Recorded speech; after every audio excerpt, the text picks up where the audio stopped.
ki khubor ka Batisi TV lawan rashapi da ka Orange Nissan Lumso po near Fire Brigade Shillong. Admissions are open at BDW International School. Enroll now. Kaseng Kongres kabasyong hagalyang persya jong kayeng dorbar tawan ke jilla kalabu jingkeli Hato Menteri Ramba jong ke jilla Meghalaya Konrad Sangma bat Menteri Ramba jong ke jilla Assam Himanta Biswa Sarma kin Kohnguh ni yaki Jingai Jingmut jong ki regional committees balathung de ka sarkar jilla hakabaye dei bat ka jingye pen bet ye upur usam hapadeng ke jilla Meghalaya bat ke jilla Assam. Haka jingkeren bat kilat pathai khubor haka arpau terik ubanai kela lingkot arajar arpuar ke working president jong ke Meghalaya Pradesh Congress Committee ke Dr. Maisel Amperin Lingdo kala ong ba lada ka sarkar ka ai de ke jingtip ke babakla shakipaj ba ya ka kaipot sorjamin khaput ki MLA jong ke seng Congress ki bala shajit ban longkum ki khot jong ki regional committee ki don ka bor ban pentip shakipaj ba nong song snong ya ki jing shisha.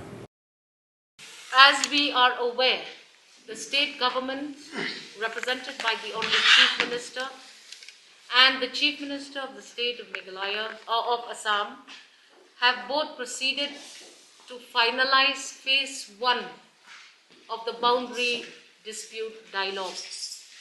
Two of our MLAs are members of 2 regional committees, and in their briefing to us, the party, we are hopeful of a very positive response.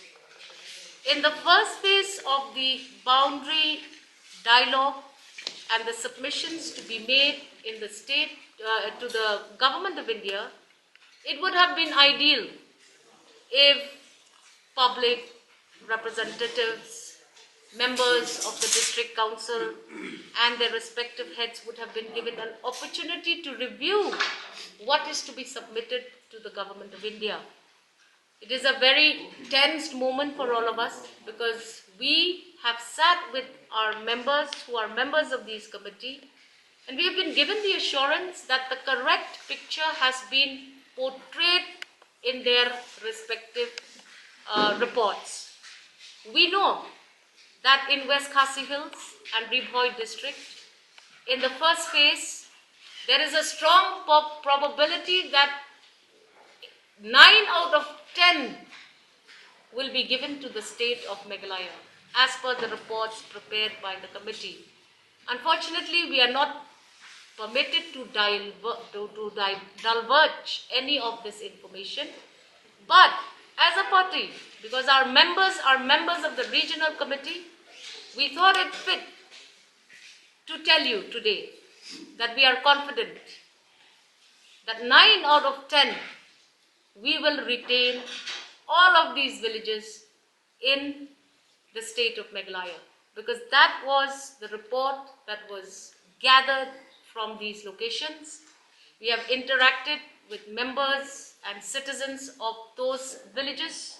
Our MLAs, our MDCs have taken very keen interest to ensure that what is projected in this report should not be going against the state of Meghalaya. We are confident that at least in the first phase, we will and we should get all of those villages as per indicated by the regional committees. In the second phase, however, we have to again request the government to continue working with members of the regional committee.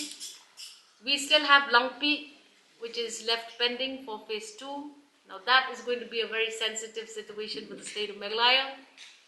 Unfortunately, we did not have anyone in the Jingai Hills regional committee from the Congress party. We are blank on information about that. But going from what our members have shared with us, we are confident that all of these locations should be retained within the boundaries of the state of Meghalaya. I'm not privy to any of the dialogues or the discussions, but I'm a person who is in a habit of studying and doing my research. So when I speak with the information that is available with me. In those years, when the Bordoloi Committee, the Chandachut Committee were instituted, there were certain reports already indicated in those respective committees, by those respective committees. It's a good thing that the chief ministers of the 21st century take a new look or a new approach on solving the interstate border issues. So I think that both Honorable Chief Minister Conrad Sangma and Honorable Chief Minister of Assam have done a good job by realizing that the institution of Government of India sponsored commissions may not be the correct approach to sort this problem out. It's a good thing that the Government of India today has listened to the recommendation of the chief ministers of the two states and have decided that the best way out would be to inter alia work jointly between the states of Assam and Meghalaya and to immediately go to ground zero to verify facts, verify locations, verify the ethnicity of people residing in those regions. They even went to the furthest extent of studying the epics of citizens. So this is all ground zero information and data collection. Because our members were members of these regional committees, we know that the committees have done a justified job. They have been very thorough. So if you ask me, why is it that the border dispute dialogue could not result positively in the previous years? I would say this, that today the approach to governance has changed 360 degrees. Today, we have leaders who are far more qualified, far more educated, and who are already in position not to obey a notification of a commission which is likely away from the people of the state. You will notice that today the regional committee is constituted by MDCs, MLAs. Now that in itself indicates that these are the correct people to evaluate. It is not the Survey of India as was done in the past, and it is not a distant officer sitting in an office in Delhi that will decide our boundaries. So this approach, I must say, has been a good approach. We have to give it to the state government for coming up with this ingenuine idea. But we must also remember that in the former years, all information collected by those commissions have also been part of the study of the regional committees of this generation. So I believe that that would have been the best thing to do. And that was the best thing that could have been done. Now, question only remains, will these two chief ministers obey what recommendations were given by the regional committees? Because it has been kept silent, secret, we don't know. We know that we are also privy to the information of the regional committees.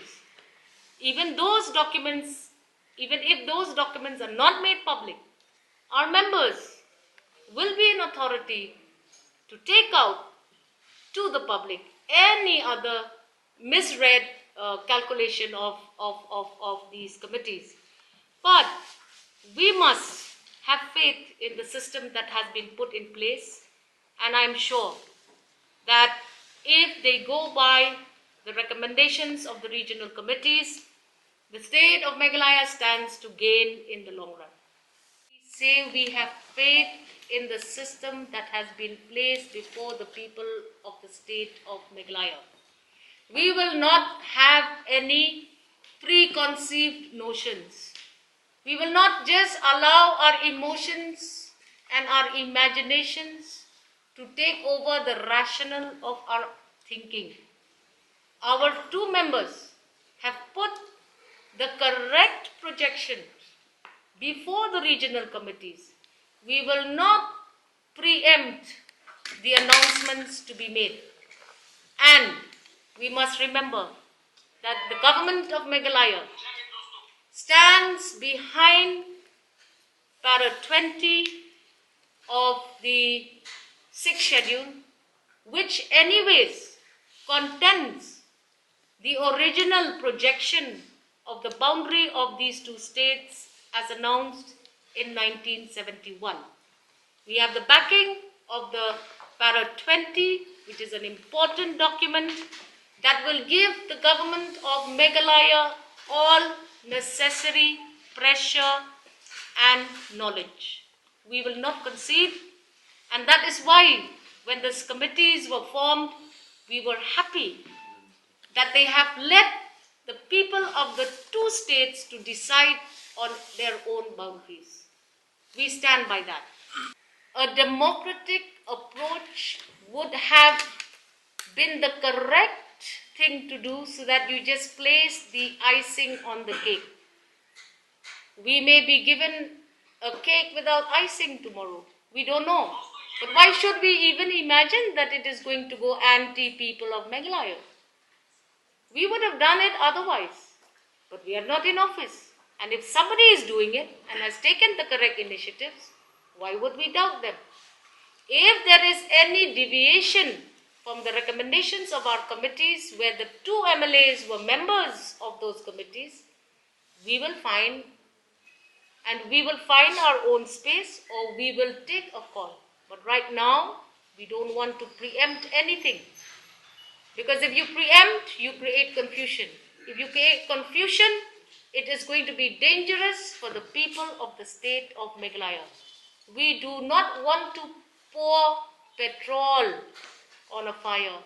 We would rather douse the fire and wait for the announcement of the government of Meghalaya.